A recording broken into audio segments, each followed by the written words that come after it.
Are you the CEO of your life and biz? I'm Emily Alderson, and I'm on a mission to elevate the beauty industry one success story at a time. If knowledge is power and seeing is believing, imagine what could happen if you expanded your mind to the possibilities. What kind of shift could you make happen? This is Stories with Stylists.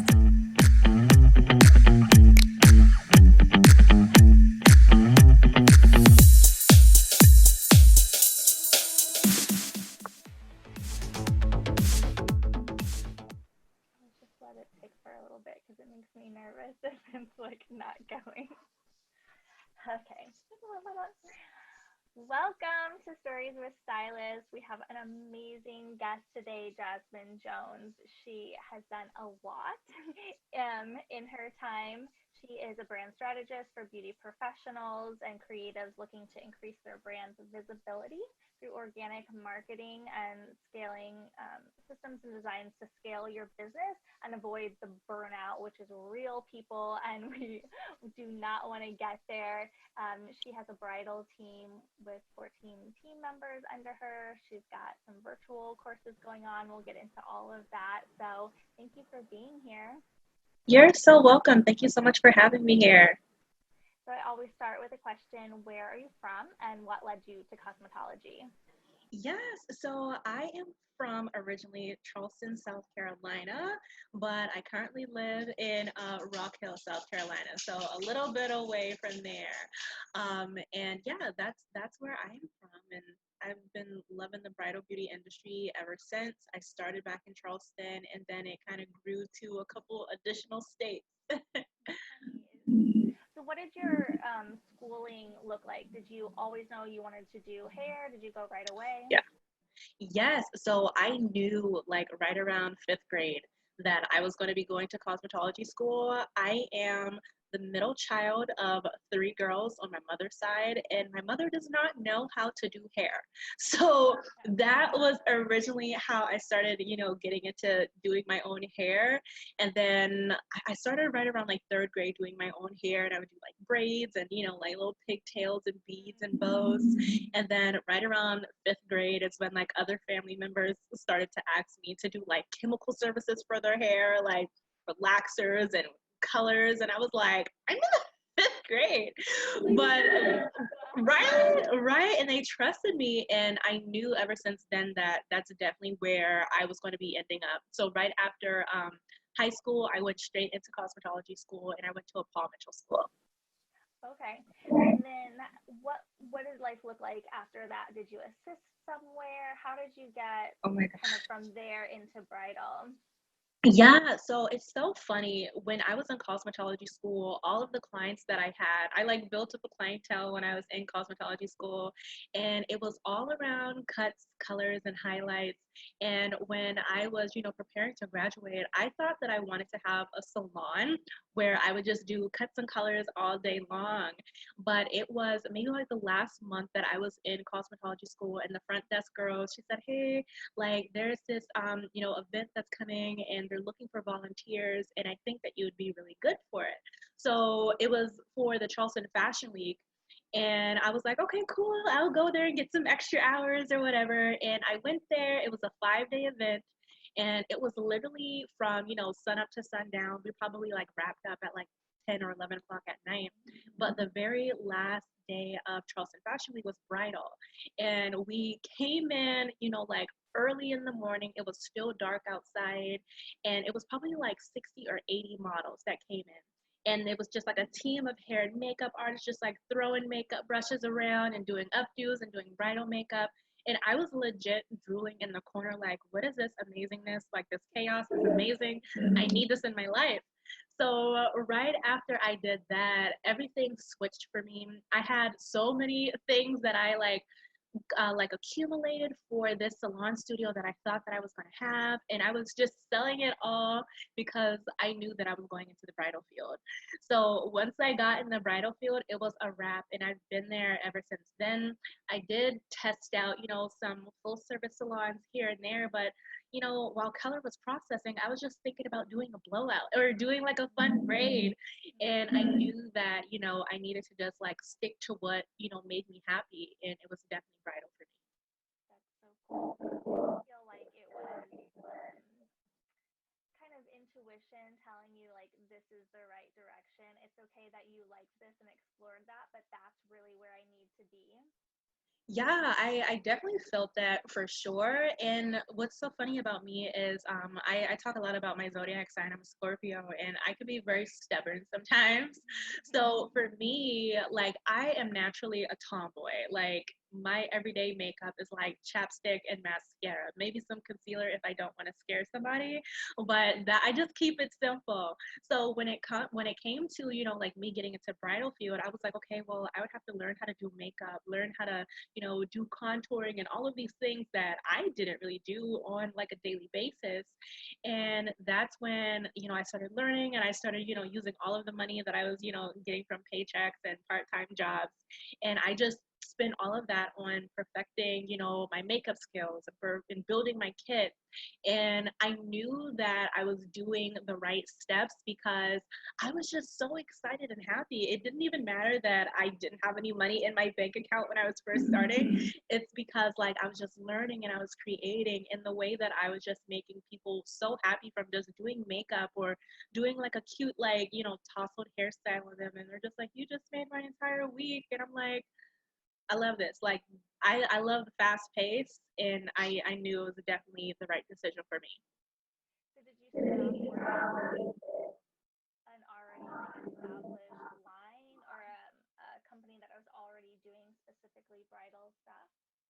Not at the very beginning. In the very beginning, I was part time working for I don't even know how long. It was the first couple of years that I actually went into business. I got my business license when I was 19, and then I was freelancing ever since then.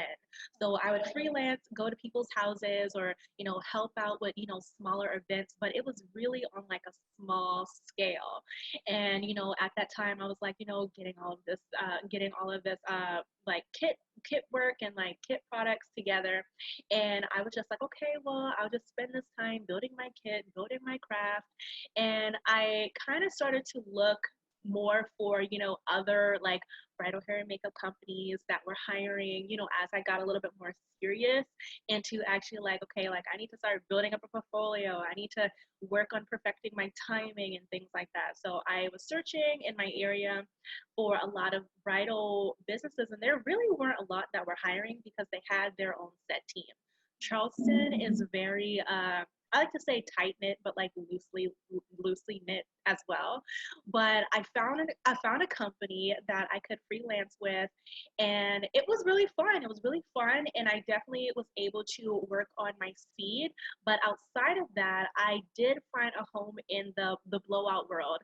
So blow dry bars are like myjam.com all day, every day.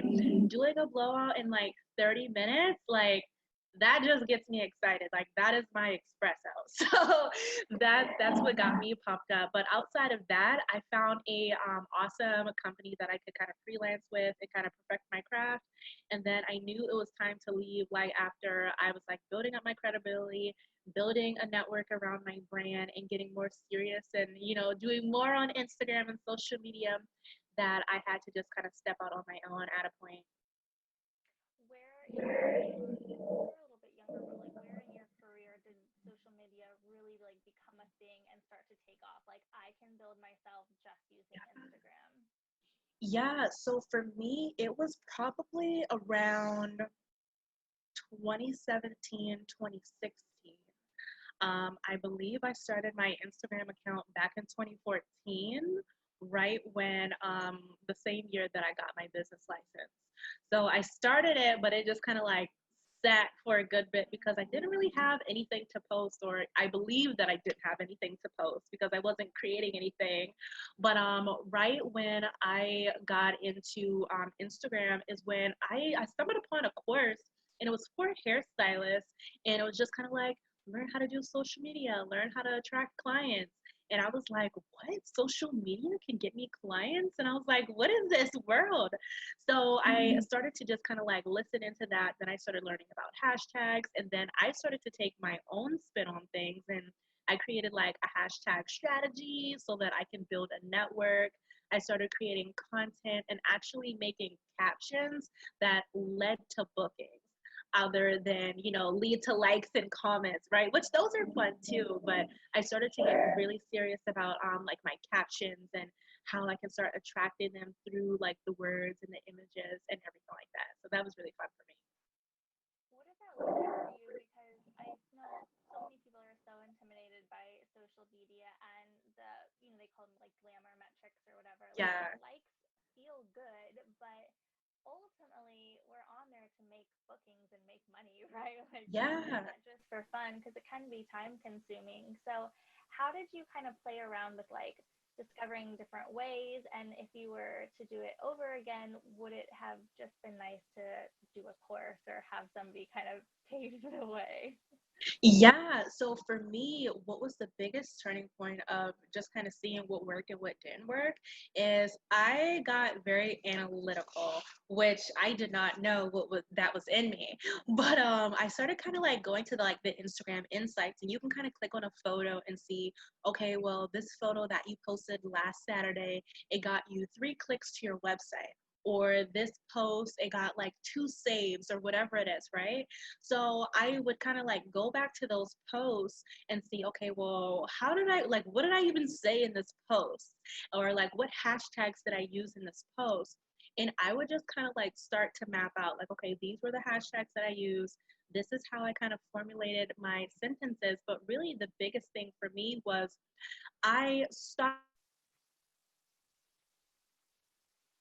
like hair and makeup by me or something like that, and then I would like list out the products. Now that's awesome for somebody that wants to know what products that I use, but if there's a client who is interested in like my services and they're like, oh my gosh, I love this makeup that she did, and they read a caption that says like hair and makeup by me, that doesn't really say like, hey, I have dates available for winter, or like, hey, like this is Rebecca, I had the greatest time working with her. This is her trial run. She's really excited for her wedding day now. So I really started to use storytelling in my captions. So kind of creating an emotional feeling for a potential client to kind of envision themselves in that client's shoes. Like, oh my gosh, I need a trial too. Like, oh, she had a great time with Jasmine. She has a big old smile on her face. So maybe I should check her out. Oh, she says she has dates available and I can connect with her with the link in the bio. Cool, let me try that out. So I just got really intentional and really strategic with what I was saying in my captions and the photos that I was using to attract those clients to me. It's so interesting now because gone are the days. I still think referral business is huge and will never Oh, go away. yeah, However, you can't just like definitely. trust your friends anymore. If somebody says, let's go to this place for dinner, or even if somebody's like, oh my God, Jasmine, I love your hair. Who did it? And you're like, oh, my girl, so and so. They're just like, Yeah, I'm going to Google her. It's like, you just don't yeah. like my hair. And Oh, that's yeah, it. But yeah, so having everything like having a way to connect with people through social media and then having all of the things that come after that to get them ultimately booking an appointment with you is so yeah. important. Absolutely. And one thing that you said too, with referrals is something that I have built up through Instagram as well. And I did that through intentional hashtag searches. So I'm not an expert at Instagram, but Instagram is a way that I have grown my bridal business on a like zero budget. It takes some work, but it definitely pays off. But I would just like search for example, I was in Charleston, so I would just type in, Charleston wedding photographers. And whoever would pop up, I would like go over there and just like their photos, slide in their DMs like, hey there, I have a business. Maybe we can work together or something like that. And I just kind of build up, community around my brand in like an intentional way. I love that you said that because I feel like sometimes we see these people that we perceive as successful and maybe are, maybe not, but they Right? put the pretty things on Instagram. However, the legwork sometimes behind this, it doesn't always just happen. It's Yeah, like you said, intentional and aligned action. You have to like take the steps to make the connection and not just like sit back and wait for things to fall into your lap. So you created a absolutely. community because you put yourself out there and reached out to people to network with. Absolutely. Absolutely. And I like to say, like, that's the best way to build if you're an introvert. I'm like an introverted extrovert. So that's the best way to grow if you are afraid of putting yourself like too out there. If you're afraid of like videos, just go into DMs and just like tell people, like, hey, I'm connecting with you because, I love your work. Like, give them a genuine comment, not like, you're amazing. Like, just tell them, like, hey, I love your style. You're awesome. I went to your website. I see that you work with clients that are maybe a similar aesthetic to what my clients would be interested in. And I think that it would be a great connection to build to kind of connect with one another. So definitely try that out for sure. But it definitely takes a lot of legwork that you don't see, working instantly, but it does build up very strongly over a period of time.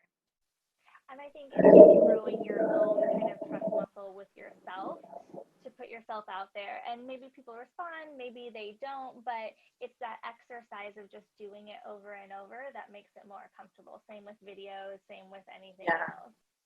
Absolutely. The more you do it, the more comfortable you get. I can't even tell you how many messages we got left on red, but it's okay. You just gotta keep moving and not take business personal and just like keep going.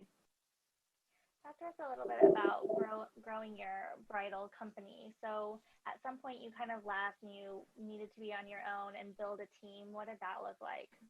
Yeah, so when I was building my team, I had a idea of how I wanted my team to look like and how I wanted the overall vibe to be.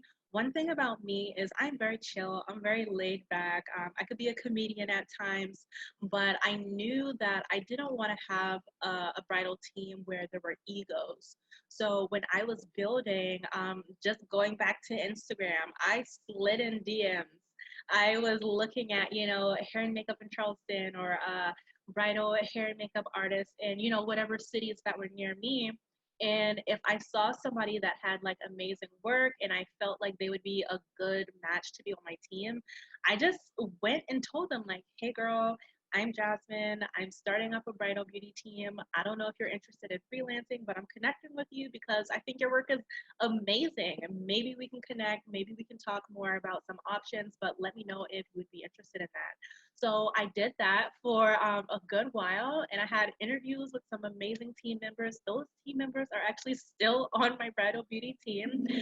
So yeah, it definitely pays off to be like just not afraid of rejection, because rejection is going to come, but always being willing to keep that in vision in mind when you're working towards something. So it was a journey for sure, and I've definitely learned a lot along the ways.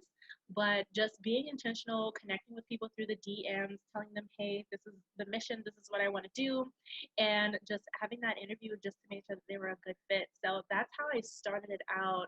And now my hiring process looks a little bit different, because now I have help on the back end. So I have my assistant. She kind of like goes out and she's like, hey, girl, like this one Instagram page, think you need to check them out. And I'm like, okay, girl, I'll go check them out, slide in their DMs, be a stalker.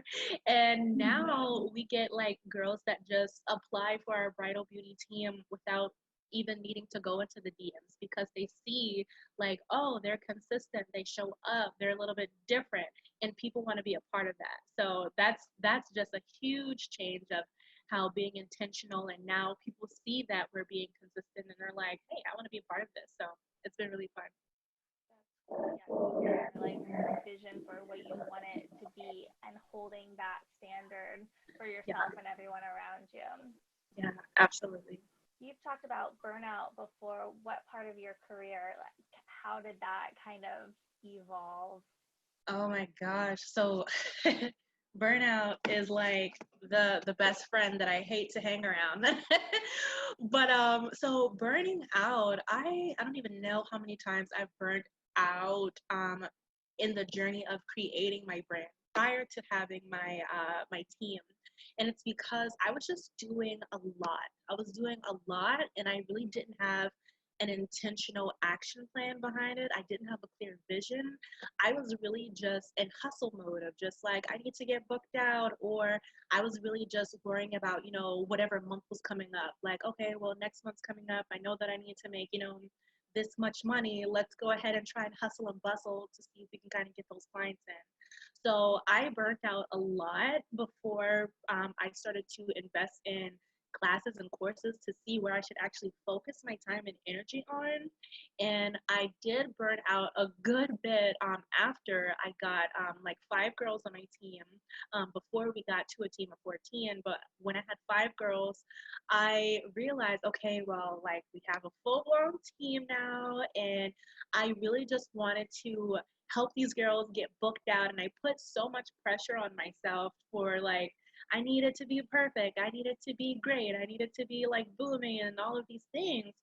And what ended up happening was I just did too much. I was waking up at like 5 o'clock in the morning, and I was like going to sleep at like 5 o'clock in the morning the next day, and I was like surviving on like Starbucks espresso, Monster energy drinks, drive-throughs, and it just like hit me like a ton of bricks, and I was like, I need to change it up. I need to do something different because what I'm doing right now is not working. And then that's when I actually found a coaching program online. And that's where I learned all about, systems. And that's when I learned about, intentional marketing strategies. And it was just like a foreign world to me. I was like, oh my gosh, you're meaning to tell me I don't have to spend, you know, 36 hours on my business to get one result. Like you're telling me that I could do that in like 4 hours or 5 hours. Like, this is amazing. So it definitely helped when I started to get clear, get a vision, and start actually implementing an actual marketing strategy in my business, and starting to prioritize self-care. Because like I said, I was not taking care of myself, and it showed up in my business because I wasn't doing as great as I could be because I wasn't prioritizing me. Yeah, I think self-care is very buzzwordy, wordy Yeah. right now, Oh yeah. at this time, but I really want people to know that taking care of yourself is not a trend. Like, this is a priority. Yeah. You can't take care of others if you're not taking care of yourself. It's that airplane thing, like put your mask on first before assisting others. Yeah. Like, it's a real thing. So walk us through maybe a little bit of like your self-care tips and tricks and how that kind of looks. Yeah, so I will be very honest. At the very start of my self-care journey, I thought it was a bunch of hoopla. I thought it was a bunch of hoopla because I was so stuck in my hustle, hustle, grind, grind. And I don't know if your audience is familiar with like feminine and masculine energy, but I was so stuck in my masculine energy because I was just like, do, we gotta work, work, work. Like, we don't have time for breaks. We need to get this result. And that was me. So my self-care journey just started off with like very small things. Just like, I would wake up and I would not touch my phone. I was so used to like waking up and going to my email. Who needs me? Like, putting out fires the first thing, in the morning time. So I would wake up, I wouldn't touch my phone, and I would just go straight on a walk. And on my walk, I'd be listening to either like a podcast, an audio book. Back then, I was listening to like YouTube, like motivational talks in the morning time, and then I would come back, shower and just like get my day going. But now my self care journey is like it's gotten elevated a lot because now I have, different things that, help me. I wake up and I go straight to my meditation. I have been hardcore on my day and night meditation since before quarantine started, and it's literally has changed me into a completely different person. And just making sure that I have self care embedded into my daily workflow. So I have breaks. I love to call those like my transition periods.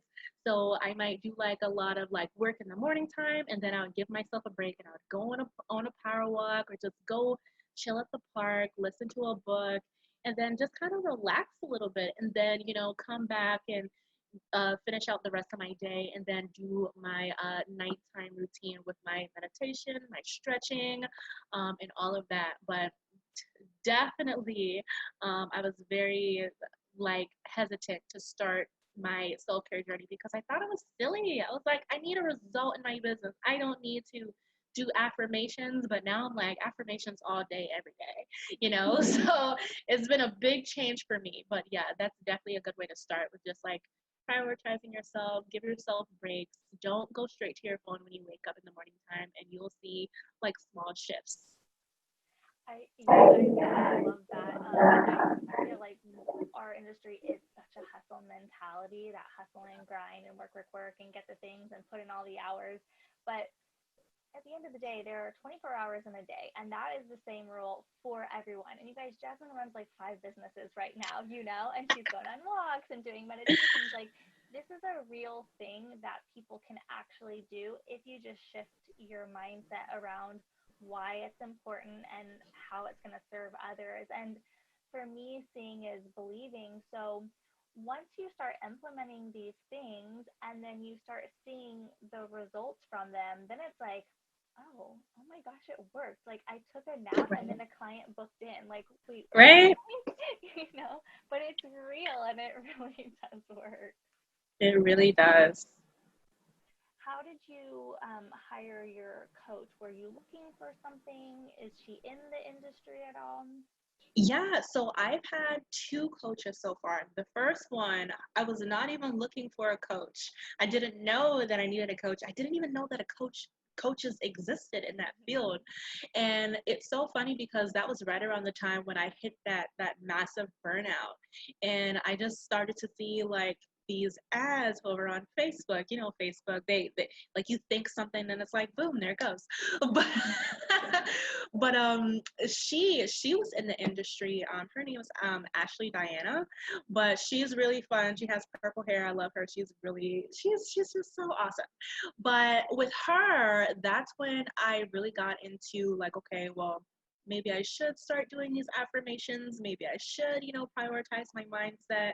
And then my second coach, she was not in the industry at all. She's not in the bridal world, but she is all for coaches, and she's for confidence building and a few other things like the back end of your business. So when I got into her program, she was very big on like astrology and tarot cards and crystals and all of these fun things that I was just like, I thought that was for the crazies, right? Like, being so honest, I was like, oh gosh, like, okay, what am I gonna learn from her? And it legit like changed the whole way that I operated in life, in business, and just everything that I do. I literally have crystals like sitting on my desk right now. Yeah, like I have my tarot card right here on my holder, my Gabby Bernstein's tarot cards. But it's literally I don't know where I would be if I did not start implementing these things into just my daily actions. Even on days when I'm not focusing on my business, I'm still, with my sage, with my singing bowl, and, just making sure that I'm being mindful about what it is I need in that moment. Because sometimes I want to keep going, even though my body is like, girl, you need a nap right now. You need to chill out. You need to sit on the floor, just lay on the floor, whatever, talk to your dog. And I started to just become like more intuitive about what it is that I need, and actually started to honor myself and give myself those things without feeling bad about it. So that's definitely that my last coach legit like changed like everything about everything that I do in my life. Yeah, I love working with a coach. And I found too, like, giving myself permission, it's that intuitive knowing when you practice a lot. Like, there are days where it's fine if you go all day long. Nobody's Yeah. gonna like sit on a lotus flower from morning to night. If you need to work in your business and do all the things in a day, great. If it feels good to you, if it lights you up, and then the times that you do need a rest, obviously honor that. Can we Yeah. talk just a little bit about, because I'm just curious from a bridal standpoint, 2020 has been interesting. I'm sure Right. things got canceled left and right. So how did you navigate that, kind of seeing your books fall apart, and what did you do to self-care, take care of your team, take care of everything that you needed to for this year? Yeah, so I like to say, and I know a lot of people might take this the wrong way, but I legit say that, COVID was kind of like a blessing in disguise for me because it allowed me to slow down and really analyze, like, okay, like what is really going on right now in the business? Are you on track for where it is that you're heading? Do you know where you're heading? And for me, right when COVID started, um, we were going into our busiest season ever, and I I was salty for it, for a quick little minute. But thankfully we only had one bride that canceled because all of her bridesmaids dropped out. So I just kind of like felt for her. But all of our other brides, they just pushed their wedding date to 2021, thankfully, because they love us. But that's just a thing about building up communication. So they all have stuck with us, except for one. And with the way that I have becoming mindful in my self-care is I do not think that if I did not have my last coach that I had, that I would have not been in the right headspace or know how to coach myself through what was going on in my business without that. Because I was like, okay, let's be optimistic. How can we course correct? How can we pivot right now? How can we still, generate an income? Because with the bridal world, we get most of our income through retainers. So, like, the bridal book, she'll put down her deposit, today for her wedding in December or whatever it is.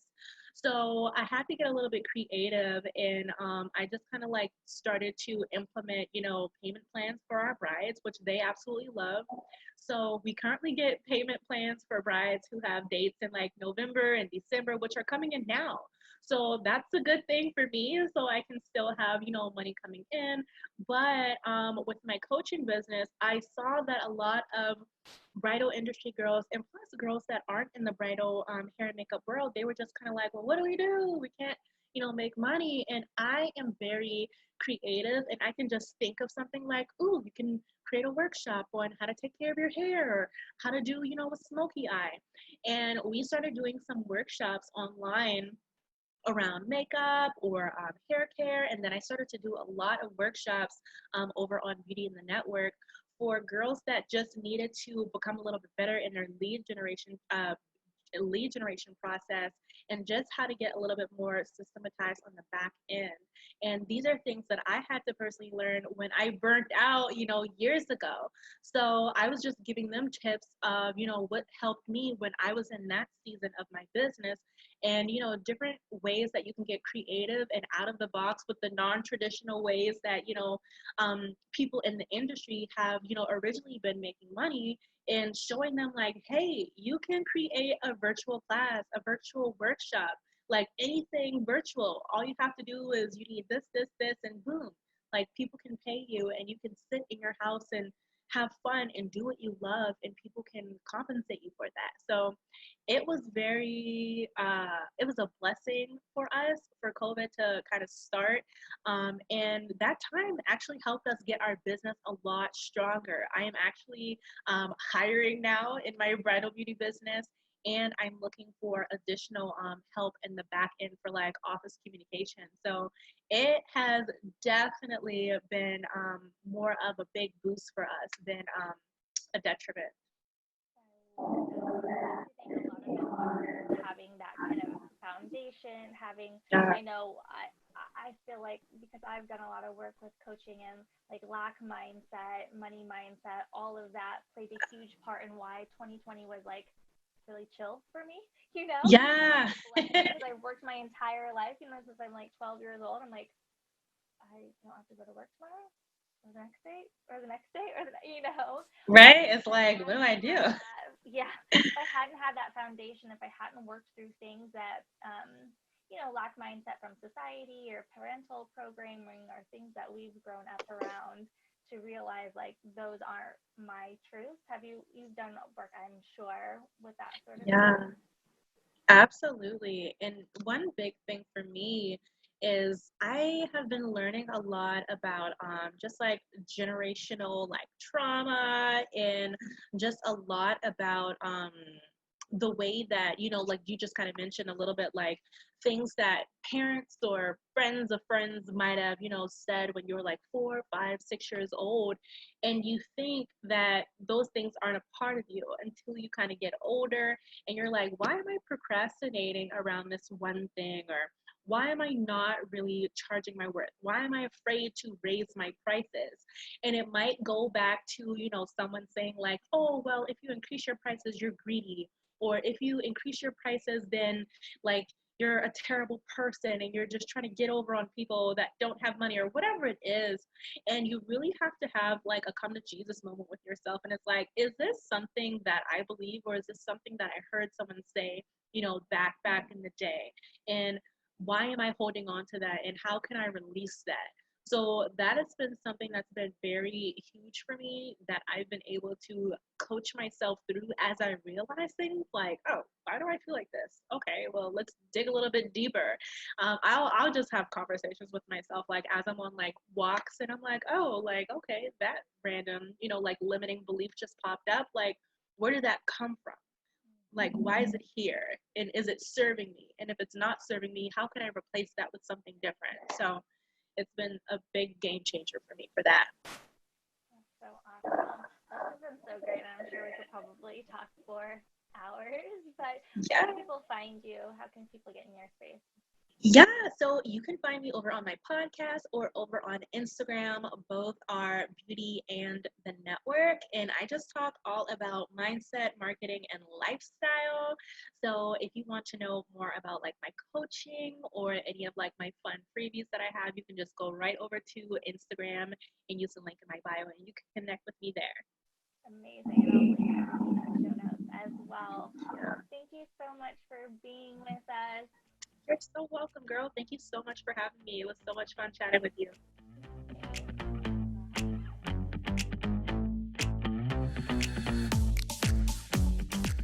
Thank you so much for tuning into this episode. If you liked it, and I know you did, please don't forget to leave a 5-star review.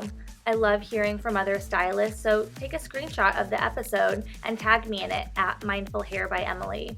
If you have a story to share and would like to be on a future episode, please don't hesitate to reach out. I'd love to hear from you. We'll see you guys next Monday with more Stories with Stylists.